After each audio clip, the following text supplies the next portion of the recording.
Oke, assalamualaikum warahmatullahi wabarakatuh. Kami dari Prodi Perbankan Syariah semester 1. Saya Muhammad Fauzan Hasim dengan NIM 2307025012. Saya Henry Wijaya dengan NIM 23070-25017. Saya Arjuna Oleh Master Mulia dengan NIM 2307025003. Oke, jadi di sini kita akan menjelaskan tentang fungsi perencanaan dan pengambilan keputusan dalam perusahaan. Jadi ada apa aja sih dalam fungsi perencanaan dan pengambilan keputusan di dalam perusahaan itu, Hen? Nah, yang pertama yaitu ada konsep dasar perencanaan dalam manajemen. Yang kedua ada melakukan perencanaan.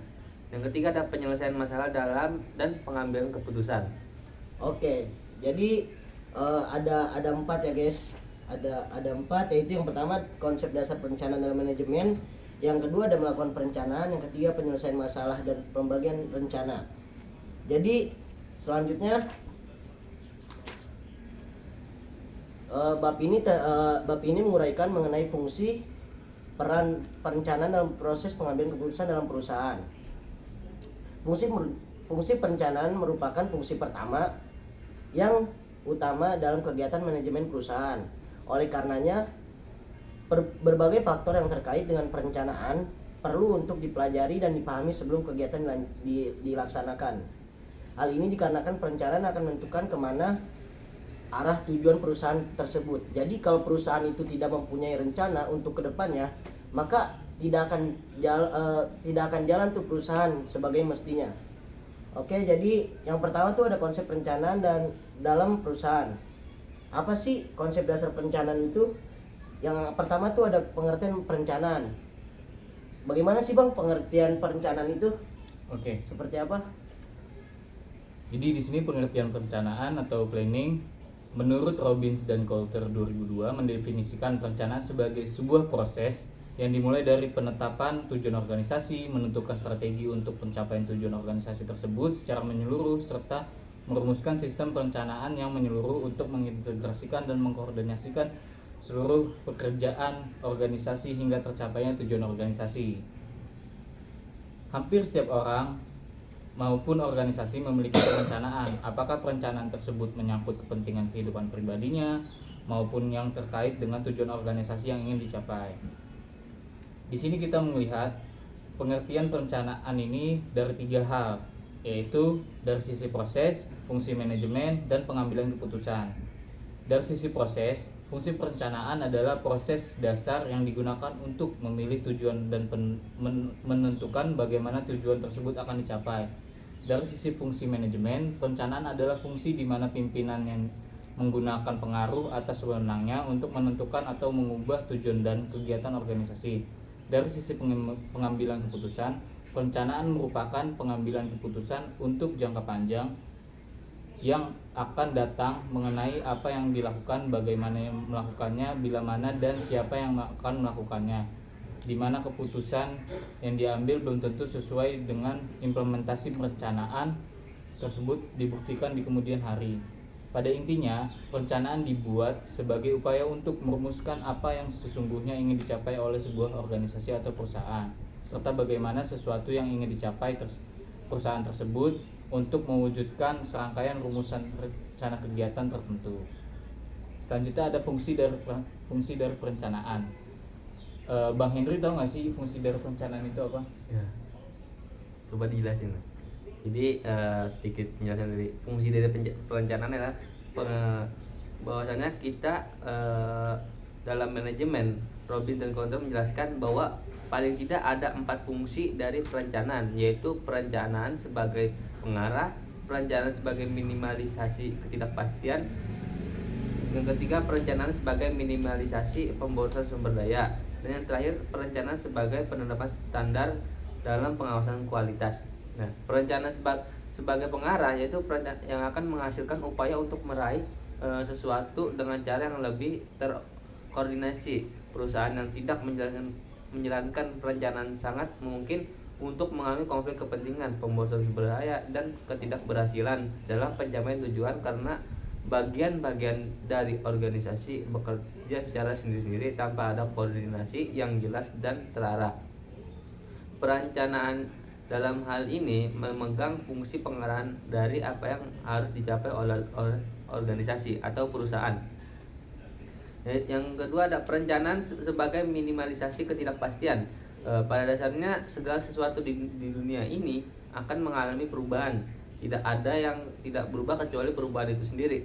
Perubahan seringkali sesuai dengan apa yang kita perkirakan, akan tetapi tidak jarang pula malah di luar perkiraan kita, sehingga menimbulkan ketidakpastian bagi perusahaan.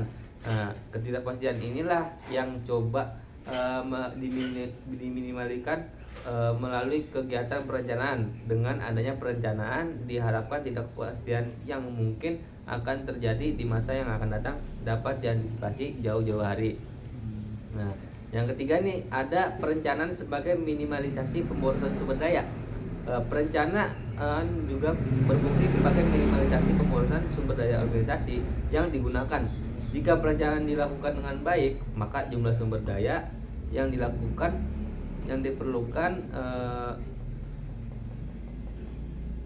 dengan cara bagaimana penggunaannya dan untuk penggunaan apa saja yang lebih baik dipersiapkan sebelum kegiatan dijalankan. Yang terakhir ada perencanaan sebagai penetapan standar dalam pengawasan kualitas. Perencanaan ini berfungsi sebagai penetapan standar kualitas yang harus dicapai oleh perusahaan dan diawasi pelaksanaannya dalam fungsi pengawasan manajemen. Dalam perencanaan ini, perusahaan menentukan tujuan dan rencana-rencana untuk mencapai tujuan tersebut. Dalam pengawasan, perusahaan membandingkan antara tujuan yang ingin dicapai dengan relasi di lapangan, membandingkan antar standar yang ingin dicapai dengan relasi di lapangan, mengevaluasi penyimpangan yang mungkin terjadi hingga pengambilan tindakan yang dianggap perlu untuk memperbaiki kinerja perusahaan. Nah, terus ada penjelasan yang namanya persyaratan perencanaan yang akan dijelaskan oleh Bang Fauzan. Oke, jadi setelah yang tadi sudah dijelaskan oleh teman-teman saya, ada pengertian perencanaan, ada fungsi dari perencanaan. Selanjutnya ada persyaratan perencanaan. Jadi persyaratan perencanaan ini yaitu perencanaan yang baik tentunya perlu dirumuskan. Perencanaan yang baik paling tidak memiliki berbagai persyaratan yang harus dipenuhi, yaitu ada faktual atau realistis, logis atau rasional, atau fleksibel, ada komitmen, dan komprehensif. Jadi persyaratan itu harus mempunyai syarat. Jadi kita kalau membuat rencana nih bukan sekedar membuat rencana atau planning gitu, ya kan? Jadi kita contohnya kita mempunyai perusahaan, kita ingin membuat rencana. Misalnya ingin membuat rencana, bikin harus ngasih ke karyawan, kamu harus sebulan ini harus mencapai 10 miliar gitu. Kalau tidak ada syaratnya, kalau tidak ada ketentuannya, pelayani karyawan kita juga nggak bakal bisa gitu kan, nggak bakal bisa. Apa sih ketentuan-ketentuan atau persyaratan perencanaan itu? Jadi yang pertama itu ada faktual atau realistis. Jadi faktual realistis ini perencanaan yang baik perlu memenuhi persyaratan yang artinya apa yang dirumuskan oleh perusahaan sesuai dengan fakta dan wajar untuk dicapai dalam kondisi tertentu yang dihadapi perusahaan. Yang kedua ada logis dan rasional. Jadi perencanaan yang baik harus memenuhi syarat logis dan rasional, yang artinya apa yang dirumuskan dapat diterima oleh akal, dan oleh sebab itu maka perencanaan tersebut bisa dijalankan.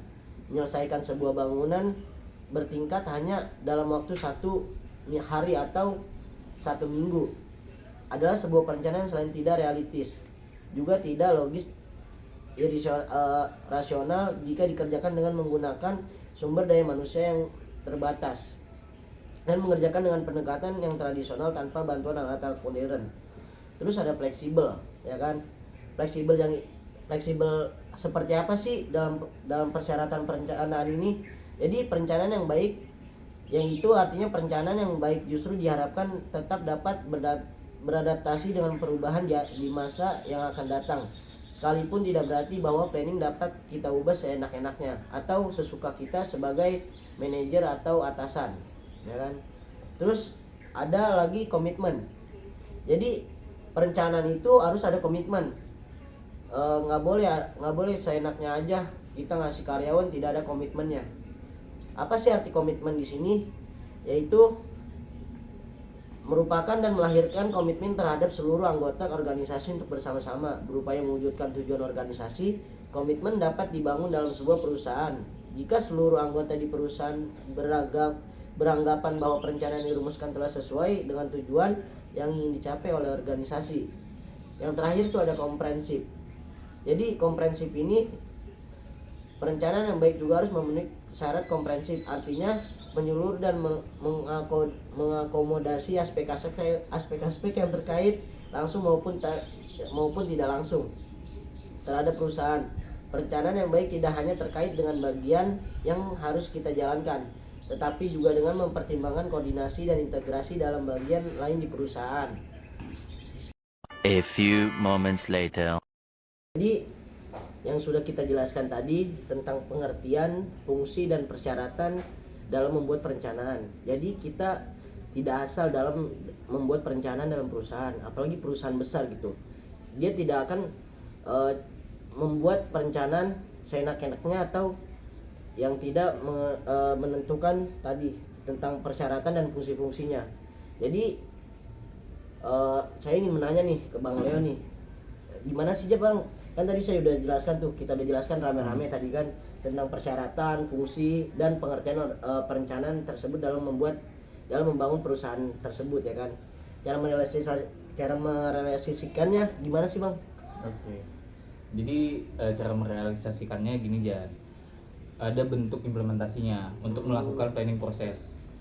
Jadi dalam fungsi perencanaan seringkali dinamakan sebagai fungsi utama dari kegiatan manajemen, karena dalam perencanaan seluruh rangkaian aktivitas nanti di Ojan bilang terkait akan dilakukannya kapan, mengapa melakukannya, di mana dan bagaimana melakukannya disusun. Jadi di sini berbicara soal bagaimana cara melakukannya gitu, cara merealisasikannya. Yang pertama Jan, peran tujuan, goals dan rencana dalam proses perencanaan. Jadi kita berbicara tujuannya nih, goalsnya seperti apa. Tujuannya adalah hasil akhir yang diharapkan dapat diraih atau dicapai oleh individu, kelompok, atau seluruh organisasi. Dalam pengertian lainnya Jan, atau objektivitas goals, objektif dapat diartikan sebagai tujuan goals. Nah, di sini sebagai bentuk konsep dokumentasi yang menggambarkan bagaimana tujuan akan dicapai dan bagaimana sumber daya perusahaan akan dikelolakan, penjadwalan dari proses pencapai tujuan hingga segala hal yang terkait dengan pencapaian tujuan. Sebagai seorang manajer perencanaan, tujuan dan rencana adalah sesuatu yang harus dirumuskan olehnya. Di sini ada beberapa jenis tujuan juga Jan. Sederhananya gini, misalnya suatu organisasi bisnis atau perusahaan ingin tujuannya maksimal gitu, keuntungannya, profitnya maksimal. Untuk organisasi non profit, semisalnya yayasan, tujuan yang ingin dicapai adalah pemenuhan atau kebutuhan sekelompok orang tertentu aja Jan. Untuk yayasan panti jompo misalnya, tujuan dapat berupa pemenuhan sebagai kebutuhan para orang tua yang sudah tidak lagi memiliki siapa-siapa yang sanggup mengurusnya. Jadi pada praktiknya Jan, pada pengimplementasinya beberapa organisasi ternyata tidak hanya memiliki satu tujuan. Ada perusahaan yang bertujuan untuk memaksimalkan profit, dan juga ada yang tujuannya untuk melakukan ekspansi gitu terhadap pasar. Buat kepentingan. Iya, perluasan, dan sekaligus meningkatkan kesejahteraan bagi pegawainya. Demikian juga ada multiple goals dan atau memiliki tujuan yang banyak. Sehingga dalam multiple goals ini dari sisi kejelasan memiliki kebanyakan tujuan gitu dari satu tujuan itu. Jadi itu perusahaan itu memiliki banyak goalsnya gitu untuk mencapai keinginan bersama yang telah disepakati di awal. Tapi di sisi lain kita harus juga mempunyai tujuan yang aktual dan nyata atau real goals yang menjamin setiap individu dalam sebuah organisasi kepada publik dan menjamin kejelasan perusahaan di mata publik gitu Jahan. Jadi gitu ya Bang ya cara merealisasikannya dalam perencanaan dalam perusahaan gitu. Yeah. Ada apa ya sih selain merealisasikan perencanaan gitu? Ada jenis-jenis lagi Jan. Ada jenis-jenisnya. Jenis beberapa jenis rencana lagi dalam perusahaan. Ada apa aja tuh Bang jenis-jenisnya? Kalau untuk jenis-jenis Bang Hendri bisa jelasin. Dari sini beberapa jenis rencana itu pertama yaitu dari segi keluasan dan waktu. Rencana dapat dibedakan menjadi rencana strategis atau rencana jangka panjang. Nah, rencana taktis atau jangka menengah, rencana operasional atau jangka pendek. Nah, jadi ada plan harian, bulanan, sama tahunan Jan. Oh. Jangka pendek, jangka menengah, jangka panjang, gitu Jan. Rencana jika kita hubungkan antara pembagian rencana ini dengan rumusan tujuan berdasarkan waktu sebagaimana telah diuraikan tadi, jadi tujuan apa yang kita pengen nih yang jangka pendek, nanti kalau udah tercapai kita ganti ke jangka menengah dulu, nanti baru ke jangka yang panjang. Makanya di setiap di perusahaan atau organisasi itu sudah ada namanya planning A, B dan C gitu Jan. Nah, untuk tujuan organisasi itu tercapai dan apa namanya, Untuk lingkungan organisasi ya tetap itu berjalan. tetap berjalan. Jadi semuanya ya jalan bareng-bareng Iya. tadi. Ya. Jadi kesimpulannya dari yang tadi kita bahas apa Bang? Jadi kesimpulan dari yang tadi kita bahas dalam merencanakan sebuah dalam perusahaan itu, yang pertama tuh kita harus fungsi perencanaan selain berfungsi sebagai fungsi pertama dalam kegiatan manajemen, namun juga menentukan arah dan tujuan dari sebuah organisasi bisnis tersebut. Perencanaan dapat berfungsi sebagai minimalisasi ketidakpastian, pengarah dan juga penetapan standar pencapaian kualitas dari apa yang ingin dicapai oleh perusahaan. Yang kedua tuh ada perencanaan memiliki persyaratan untuk memenuhi kriteria realistis dan faktual, fleksibel, logis dan rasional, memiliki komitmen dan konferensi bank. Yang ketiga tuh ada perencanaan dapat terbagi kepada perencanaan jangka panjang, jangka menengah, dan jangka pendek. Perencanaan juga dapat dibagi menjadi perencanaan sekali pakai dan perencanaan yang berkelanjutan. Jadi kesimpulannya jadi gini Bang. Jadi kalau kita ingin membuat rencana dalam perusahaan itu, jadi kita harus mempunyai planning dulu. Nah, planning itu ada syarat-syaratnya yang tadi kita sudah jelaskan, ya kan? Dari fungsi, dari persyaratan, aspek-aspek yang kita tadi jelaskan. Misalkan dari aspek persyaratan itu ada fleksibel, rasional, komprehensif gitu. Dan terus juga ada rencana jangka panjang, pendek, sama menengah Bang. Jadi kita nggak boleh nih buat rencana satu doang. Kita harus ada plan A, plan B, plan C gitu.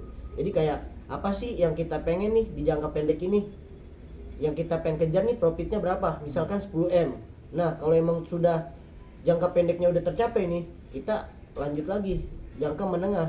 Ya kan, kita incer nih jangka menengah nih.